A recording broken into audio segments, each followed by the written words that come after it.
اعوذ باللہ من الشیطان الرجیم بسم اللہ الرحمن الرحیم وَلَقَدْ صَرَّفْنَا فِي هَذَا الْقُرْآنِ لِيَذَّكَّرُوا وَمَا يَزِيدُهُمْ إِلَّا نُفُورًا۔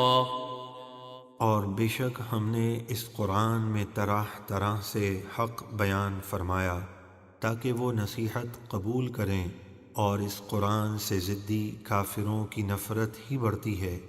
قُلْ لَوْ كَانَ مَعَهُ آلِهَةٌ كَمَا يَقُولُونَ إِذًا لَابْتَغَوْا إِلَى ذِي الْعَرْشِ سَبِيلًا۔ اے حبیب آپ فرما دیجئے، اگر اللہ کے ساتھ اور معبود ہوتے جیسے کہ مشرکین بکتے ہیں، جب تو وہ عرش کے مالک کی طرف جنگ کا کوئی راستہ ڈھونڈ نکالتے۔ سبحانہ وتعالی عما یقولون علوا کبیرا۔ وہ ان کی بیہودہ باتوں سے پاک اور بہت بلند و برتر ہے۔ تسبح له السماوات السبع والأرض ومن فيهن وإن من شيء إلا يسبح بحمده ولكن لا تفقهون تسبيحهم إنه كان حليما غفورا۔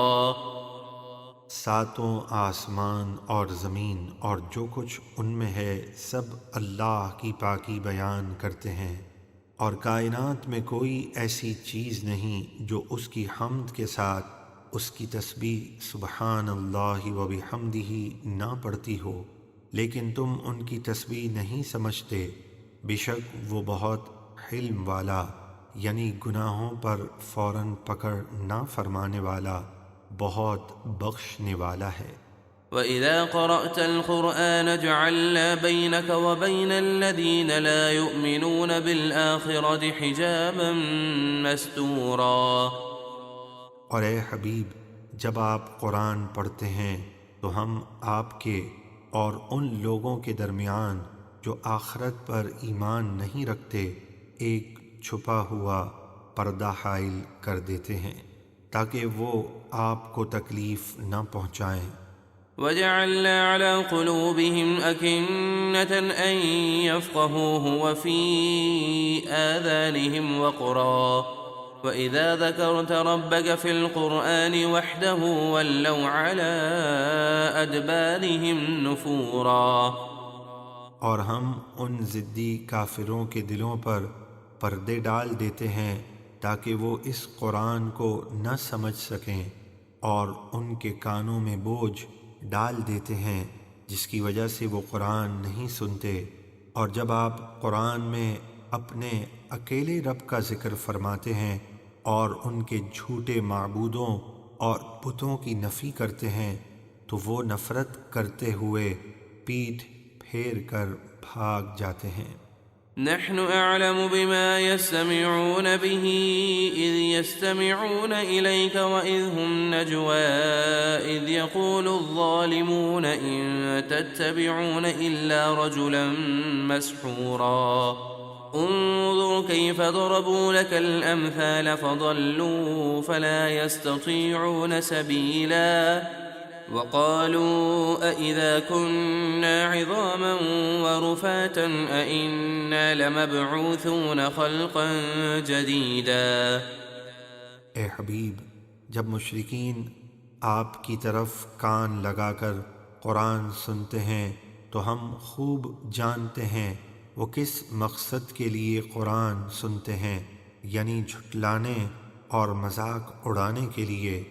اور جب وہ آپس میں مشورہ کرتے ہیں ہم وہ بھی جانتے ہیں، جب ظالم کہتے ہیں تم تو صرف ایک ایسے مرد کے پیچھے چلے جا رہے ہو جس پر جادو ہوا ہے۔ اے حبیب دیکھیے انہوں نے آپ کے لیے کیسی مثالیں بیان کی، یعنی کسی نے آپ کو جادوگر، کسی نے شاعر اور کسی نے کاہن کہا، تو وہ ایسے گمراہ ہوئے کہ اب سیدھے راستے پر نہیں آ سکتے۔ اور وہ بولے کیا جب ہم مر کر ہڈیاں اور ریزہ ریزہ ہو جائیں گے تو کیا سچ مچ نئے سرے سے پیدا کر کے اٹھائے جائیں گے؟ قل كونوا حجارة أو حديدا أو خلقا مما يكبر في صدوركم فسيقولون من يعيدنا قل الذي فطركم أول مرة فسينغضون إليك رؤوسهم ويقولون متاه قل عسى أن يكون قريبا۔ آپ فرما دیجئے تم پتھر ہو جاؤ یا لوہا یا اور کوئی مخلوق ہو جاؤ جو تمہارے خیال میں بڑی ہو اور جس کا زندہ ہونا تمہارے نزدیک ناممکن ہو، ہر حال میں تمہیں دوبارہ زندہ ہونا ہے۔ تو اب وہ کہیں گے ہمیں دوبارہ کون پیدا کرے گا؟ آپ فرما دیجئے وہی اللہ جس نے تمہیں پہلی بار پیدا کیا۔ تو اب وہ مسخرے پن سے آپ کی طرف سر ہلا کر کہیں گے یہ کب ہوگا؟ آپ فرما دیجئے شاید وہ قریب ہی ہو۔ يوم يدعوكم فتستجيبون بحمده وتظنون إن لبثتم إلا قليلا۔ جس دن اللہ تمہیں بلائے گا تو تم اس کی حمد کرتے ہوئے چلے آؤ گے اور سمجھو گے کہ تم دنیا میں صرف تھوڑی سی مدت رہے تھے۔ صدق اللہ العظیم۔